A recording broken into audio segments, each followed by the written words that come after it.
What is the prophetic significance? Is this the end of the age? And I will show wonders in the heavens and in the earth, blood and fire and pillars of smoke.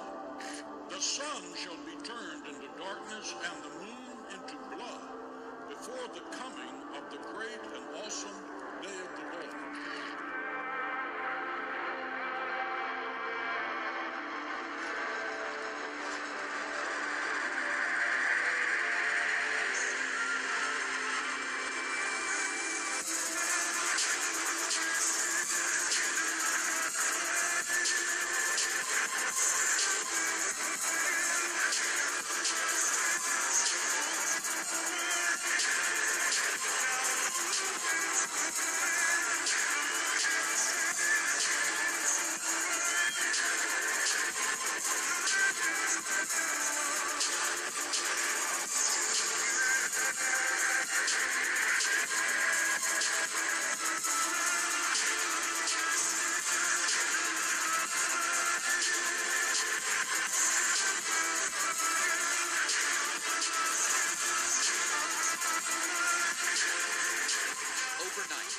Rains pounded the southern Gulf. In Houghton, Louisiana, dozens of homes were evacuated. Rapidly rising water forced the rescue of 9 people on Cannon Road in Bossier Parish. More than 10 inches of rain in 10 hours in the northwestern part of the state left streets submerged and emergency crews simply inundated. Warning in case they're needed for more rescues today. And that's because there were a couple rescues yesterday. This was a close call up in Denton, that's near Dallas, yesterday afternoon. Crews rescued these 6 students out of that school bus because it got stuck in high water. In fact, that school bus was driving through several feet of water. Fortunately, it wasn't flowing rapidly or anything. The students were unharmed, they made it out fine, and they actually even made it to school that day after the rescue. And another rescue to show you, this one is out of the Fort Worth area up to our north. A man had to be rescued from this truck after getting stuck in high water and mud. Never a good idea to drive through that. And this is a different perspective of another threat these storms have brought, not only rain and flooding, but wind. This bird's eye view shows how wind actually ripped up the roof a little bit on this structure. There's certainly a lot of cleanup for these folks up in the Dallas area as they wake up this morning. A nature reserve under siege and a population of dead fish by the thousands. The Zikuflay River is infected, and these are its victims. Around 20 tons of dead carp have floated to the surface. It's the 4th time in 2 years that this biomass has succumbed to a virus that has plagued the city's waters before. We suspect that it is a couple of factors that contributed to this mass die-off, suspecting that the carp had koi herpes virus, linked to that very low oxygen levels within the system, coupled, which is very frequent this time of the year, low water levels and high temperatures that caused this fish die-off. Zikuflay falls within the False Bay Nature Reserve, and it's a biodiversity hotspot, which is home to 241 species of bird and 6 species of fish, so it's very popular with nature lovers. The dead fish have not only stunk up the neighborhood, but fallen foul with fishermen too, who enjoy targeting this massive species. When I first saw it, I saw it was first a little bit of fish, but after a while, so I started to see it's a lot of fish here that died. And it was this whole area on this side here. I don't know where else did it touch this disease touched. Catch fish here all the time. See, every day I come catch fish here. And now at the moment, all the fish is gone. They're all dead. All washed up now, so there's no fish now for me, you know. And no, it's pretty bad, man, really. Really bad. A forensic analysis is currently being carried out by state veterinarians to determine the origins of the virus, but mass die-offs often occur when fish become stressed during breeding times in seasonal changes. Although these dead fish show no signs of toxicity at this stage, fishermen and local residents have been warned not to consume them. Carcasses that we are seeing at the moment have been decomposing for at least 4 days now, so they would not be safe for human consumption. But the fish in the rest of the flay will be safe to catch. But we do advise people just to not actually take any fish from the flay at this moment, just as a precautionary measure. the cleanup operation continues, and the unpleasant job of collecting the carcasses for disposal falls to the few brave enough to stomach the smell.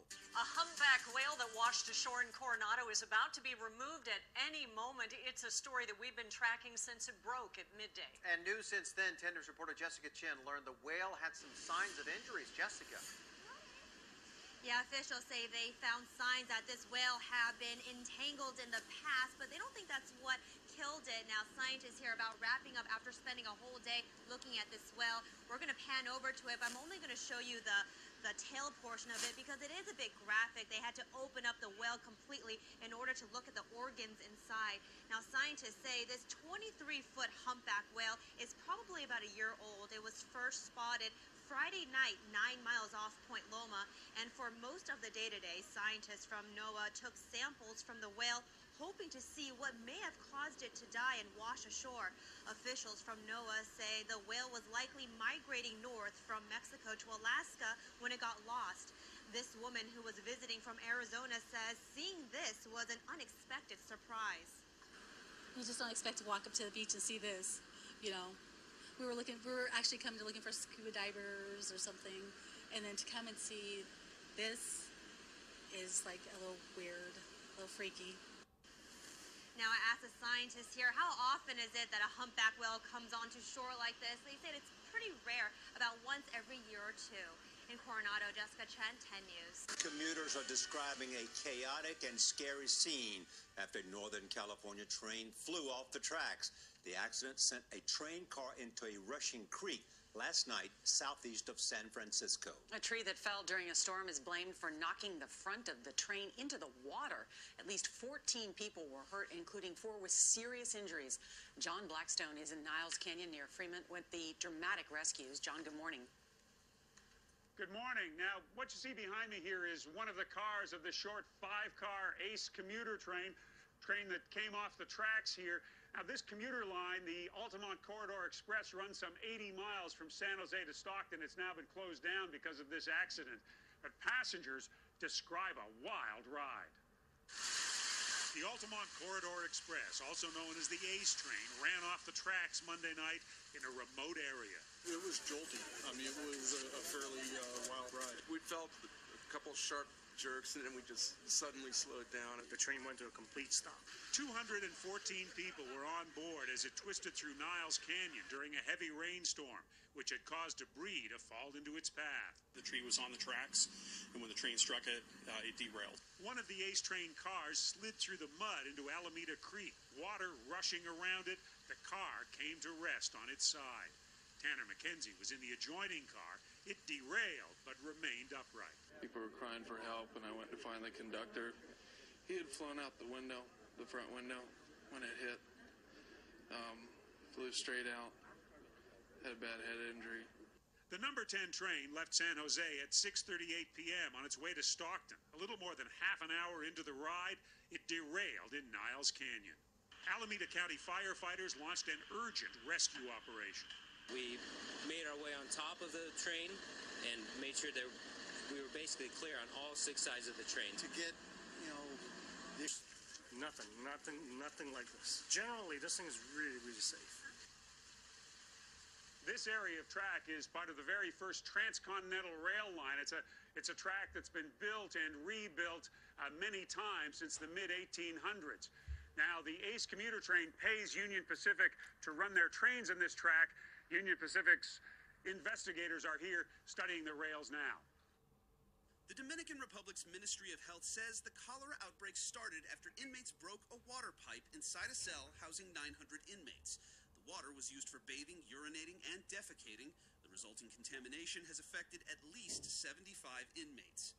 Authorities have banned the entry of food and visits to the jail.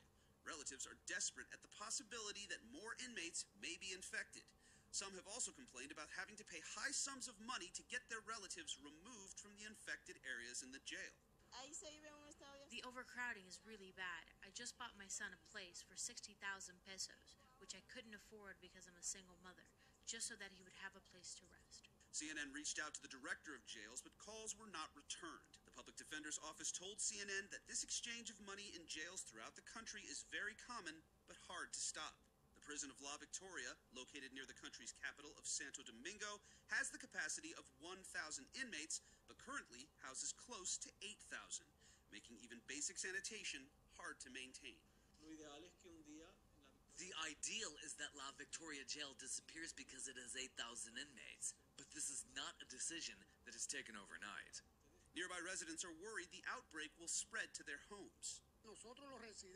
We, the residents who live near the jail, are really concerned about the cholera outbreak at the jail because it exposes us to the virus. The health ministry says it is treating the inmates as well as working on treating the water and sanitizing affected areas.